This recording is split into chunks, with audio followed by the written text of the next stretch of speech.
Hello, Michael. I'm Suzanne Kellner-Zinck, and I'm here to tell you why I believe I should win this grant. I'm an advanced clinical hypnotist and neurolinguistic programmer and timeline therapist for 25 years now. And I got into hypnosis and neurolinguistic programming because I was dismayed at what I saw in the supported housing programs in which I worked in the early 1990s. This was a time when they were emptying the psych wards of patients who are living at the psychiatric hospitals and placing them in the community. I was dismayed because my clients were disrespected and never really listened to. The directors of the 4 programs that I worked at during that time wanted to control the clients that lived in these places more than anything else.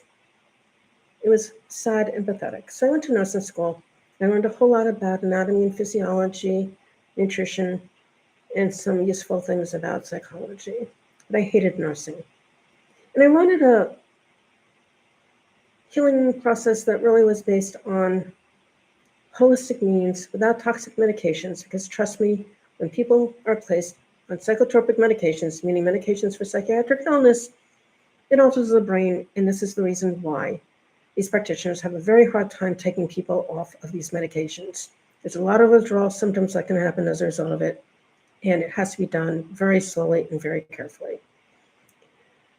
However, I wanted a healing modality that would bring out the magnificence of my clients, where they didn't have to take any medication and where they could be healed completely and move on to lives that were worth living.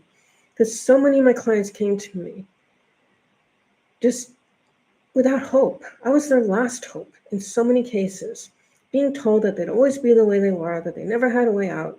And this is what they're told, because the psychiatric and psych world is based on management of symptoms through endless sessions and toxic drugs. And I can tell you, as a person who experienced manic depression as it was known back in 1989 when I was diagnosed with it, bipolar 2 now, after 15 years of treatment and being on lithium, the lithium slowed down my kidneys. Thank God one of my coworkers mentioned to me about my weird nails. And that got me to ask my psychiatrist at the time what may be happening. And she did the creatinine level. It's a urine test. And that showed the slowing down of my kidneys. And thank God for it was caught really early and reversed, because one cannot live without their kidneys.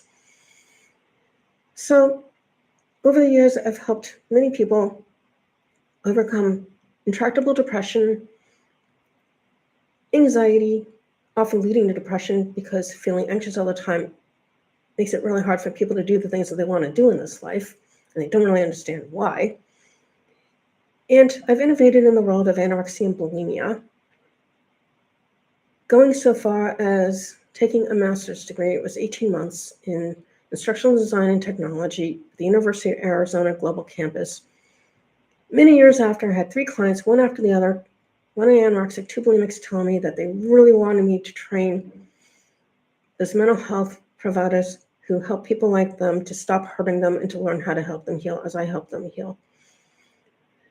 So I now have that training, and I would really love this money to be able to get this work out to those mental health providers who specialize with anorexics and bulimics to help to stop them dying. Many of these people are kids. They're in their teens and their 20s. They're the most creative people in the world. The ones who I've had who were old enough to have jobs were videographers, writers, editors, painters. They're just the most creative people in the world, and we need them. Our culture needs them. And there's no reason for them to die now that we know how to help them heal.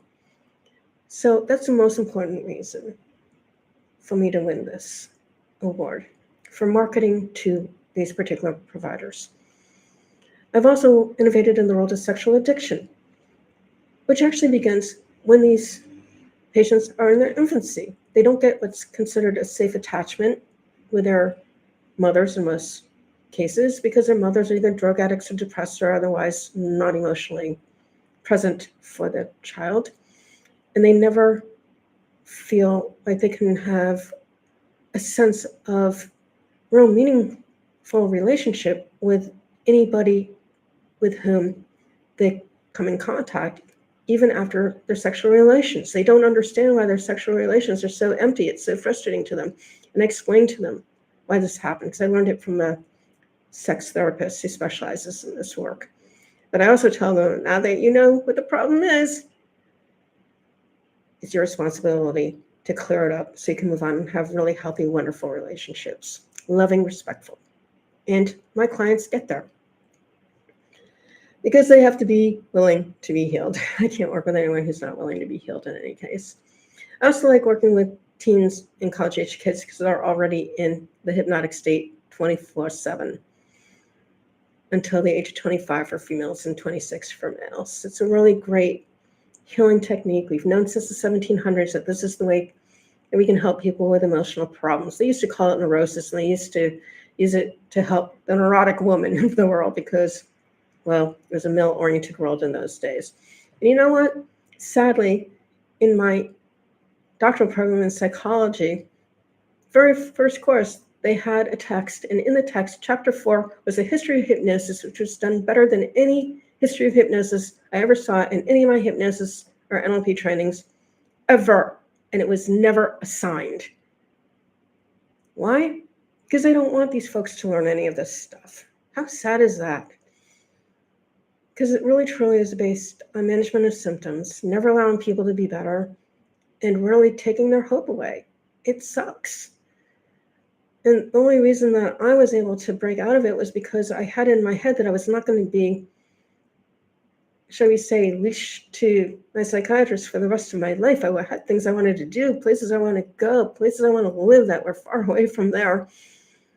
And Ted James, who developed timeline therapy, helped me to get rid of it in 5 minutes of timeline therapy. 5 minutes after 14, 15 years of traditional talk therapy and lithium, which was starting to harm me. So I hope that you're as moved by my story as my clients have moved me, so that I can move on to helping those folks who are licensed to help their patients to finally heal and move on with their lives. Because my philosophy of healing is to be a healer, you need to help people heal. That's what you're employed to do. Nothing more, nothing less. But in my case, I help them design their lives the way that they want them. And because I'm a hypnotist, I can help them to figure that out with hypnotism. And a beautiful visualization, which becomes their objective for the work that we do together. Not merely getting rid of their negative symptoms, but really creating a life that works for them. I've helped thousands of clients do this over the last 25 years. I'd love to help many more, and most especially get these mental health providers who work with anorexics and bulimics and sex addicts trained in how to better help their patients overcome their problems. My clients have been doing this for 25 years, and there's no excuse why others can't learn how to do this as well. Thank you very much for your time and for your generosity.